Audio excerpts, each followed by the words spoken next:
അൻഅംത അലൈഹിം അല്ലാഹുവേ നീ ബഹുമാനിച്ചവർ നീ അനുഗ്രഹിച്ചവര് പോയ വഴിയാണ് തമ്പുരാനേ.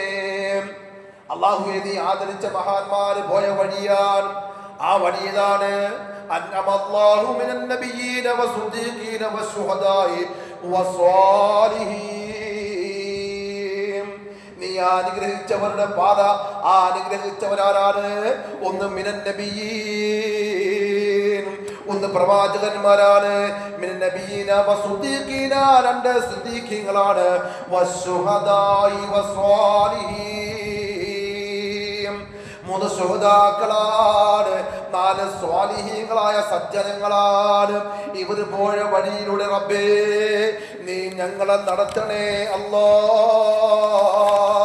എന്ന് നമ്മൾ ഒരു ദിവസം 17 പ്രാവശ്യം നമ്മൾ ഫർദ് നമസ്കാരത്തിലും വലിയ സുന്നത്ത് നമസ്കാരങ്ങളിലൊക്കെ നമ്മൾ എപ്പോഴും ചൊല്ലുന്ന ആ ഫാത്തിഹ ഉണ്ടല്ലോ, അത് അർത്ഥം അറിഞ്ഞ് വേണം നമ്മൾ ഓതേണ്ടത്.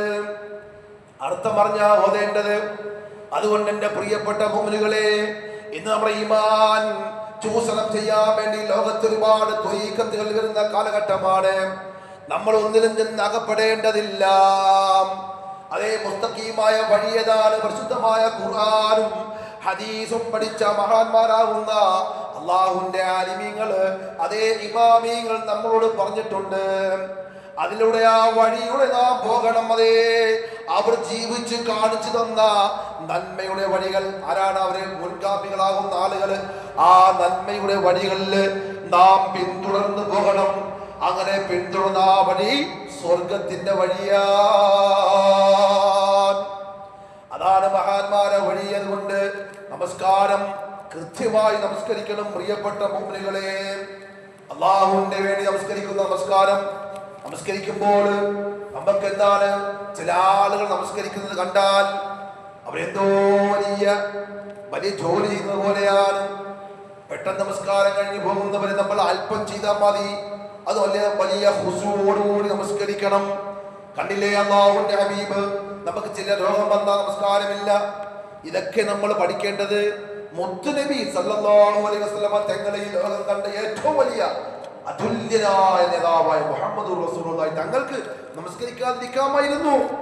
നിമിതങ്ങൾ നമസ്കരിച്ചില്ലേ? മരണം വഫാത്താകുന്ന സമയം വരെയും അള്ളാഹുവിന്റെ റസൂൽ നമസ്കരിച്ചില്ലേ? എൻ്റെ പ്രിയപ്പെട്ടവരെ, അതിനേക്കാൾ നമുക്ക് എന്ത് മഹത്വമാണ് വേണ്ടത്? അള്ളാഹുവിന്റെ റസൂൽ സല്ലല്ലാഹു അലൈഹി വസല്ലമ തങ്ങള് അവിടുത്തെ ത്യാഗം സഹിച്ച ത്യാഗങ്ങൾ എത്രയാണ്. ആ നബിതങ്ങൾ വഫാത്താകുന്ന സമയം വരെയും നമസ്കാരം ഒഴിവാക്കിയിട്ടില്ല.